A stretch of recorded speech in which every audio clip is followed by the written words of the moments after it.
Hello guys, Isidingo Facebook fans. Thank you for liking the page firstly, and more importantly, thank you for watching the show. We really appreciate your support. My name is Thusi. Hopefully you know this. I play Palesa Mutabong, who is now The Secret is Out and Georgie Zambela's daughter.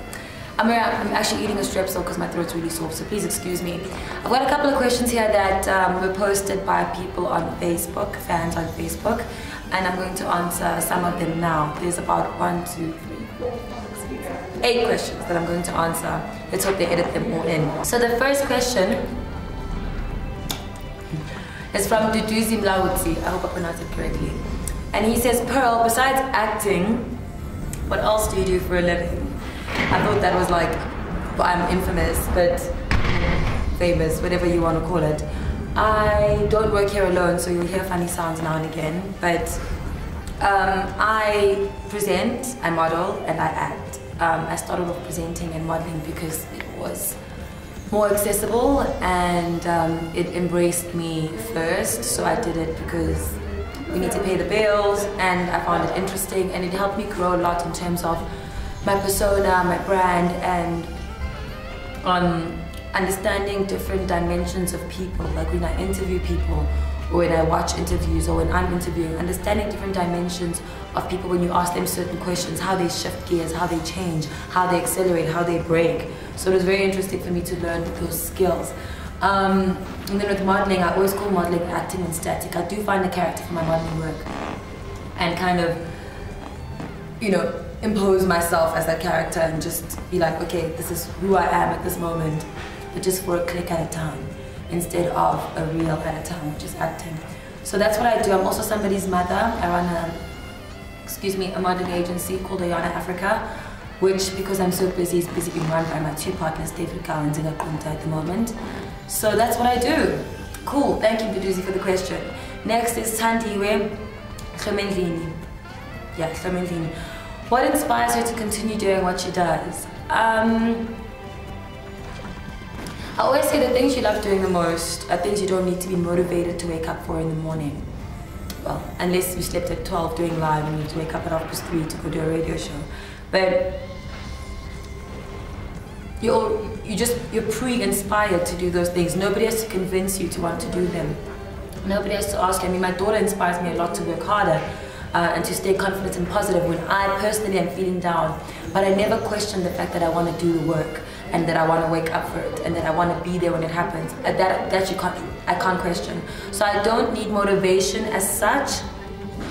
You need to be motivated to do things you don't want to do, or things that you're not aware you can do, or things that you don't want to do, and somebody needs to motivate you to do it. But when you know exactly what you want and you want to get it and you're going to work hard for it, then you are going to do it. Nobody can stop you.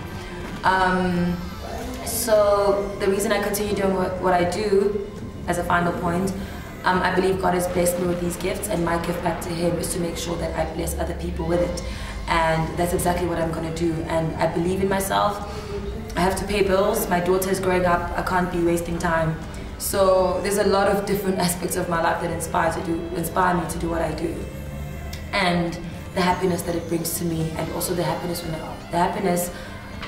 the faces of people I see when they see me, just because I'm there in front of them, is quite touching, although it can be sometimes a bit awkward, but it's very touching and we really appreciate the support. Thank you, Thandiwe. Next question is Simboni Lentonga. How do you do it, Pearl? He says, you are an actor on Zone 14 and on Isidingo. You are also a co-host in Real Koposa and on Live. How do you manage all of that at the same time? Ellipses, ... Simboni Lentonga. First of all, I don't act on Zone 14 anymore. I finished doing that in 2011. So the whole of 2012, all I was doing was RGB. And 2013 just happened to be a different year. Like everything got mashed up together. Isidingo I only started doing this year, and Live. Tropic Island of Pleasure, I mean, we shot when I was not doing anything at the end of the year last year. So it was just playing. And none of this was planned, so I'm also just taking it as it comes. Real Koposa doesn't happen every day. I do it on Wednesday nights. We pre-record it so we can play it out for you on Saturday. Have a perfect show played out for you on Saturday. live is live on a Friday night, so there's specific times when specific things happen. Isidingo happens during the day, during the week. The radio show happens on Saturday morning. Isidingo doesn't happen anymore, so that's how I manage the time.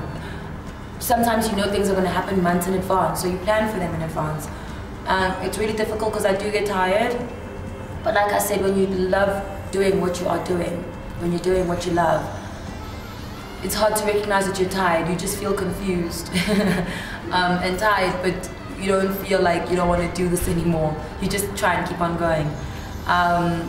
But I prioritize, because I have a child as well, so I prioritize my child first and my work second. And I also have to prioritize my work because it helps me put her first. I think I just swallowed my strips though. Please excuse me. Anyway, but I do manage somehow. God has blessed me, God has given me these gifts, and the reason that they're happening is because He's blessed me, and I'm very happy to do all this work.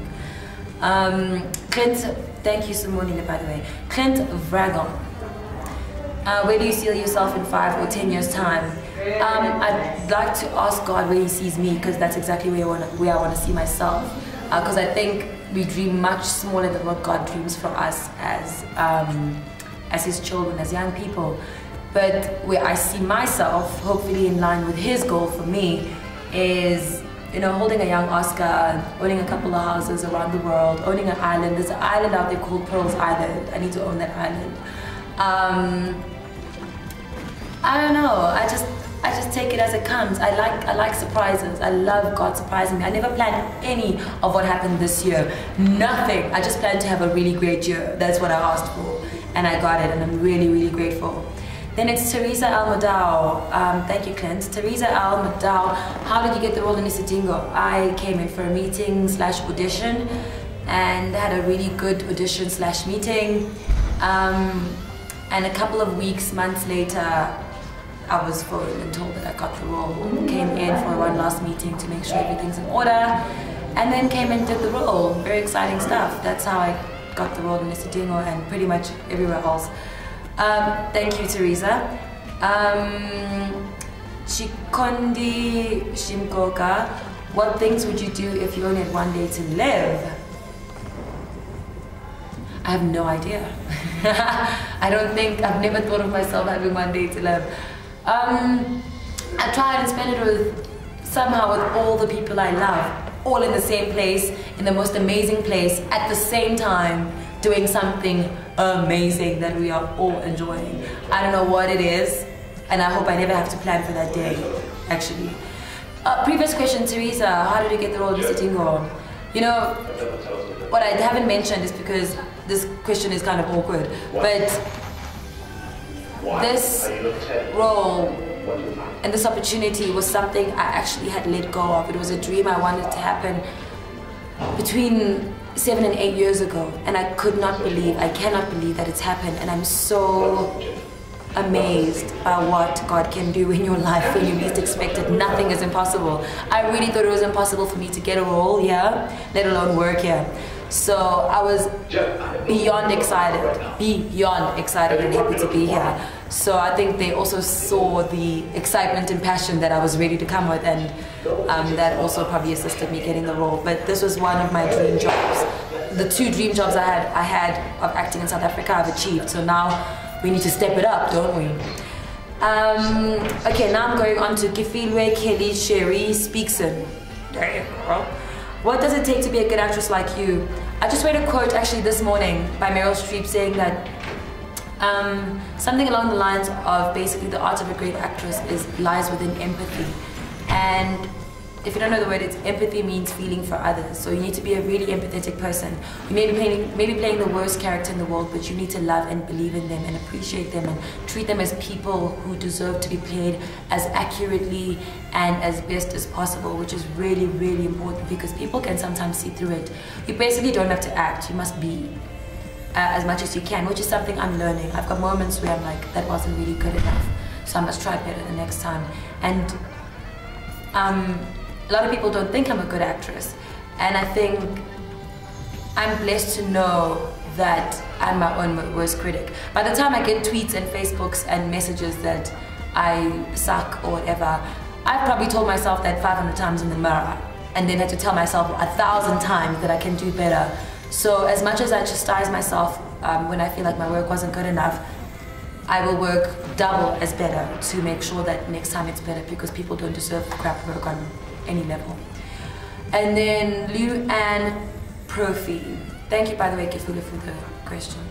How does it feel to play this bad role? This is the last question, by the way. How does it feel to play this bad role for such a pretty lady? And has someone ever stopped you in the street to give you some hate comment due to your role that you're playing? I think people have generally moved on. Like Cheryl, I don't think gets slapped in the mall anymore. I haven't been slapped in the mall yet. I hope I don't. It feels really good to play a bad role because I've always played good people, good roles, balanced people who just run across some issues. This role is a lot more multifaceted. It's amazing. I've learned so much, and it's at the perfect place for me to learn.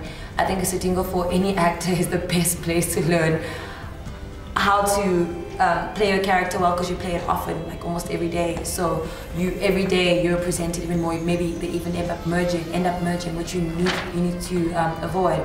But it's a great place to learn because it's consistent and everybody's always striving for better at the same time. So playing a bad role is quite exciting because you get to do all the stuff that you would naturally never do as a law-abiding citizen.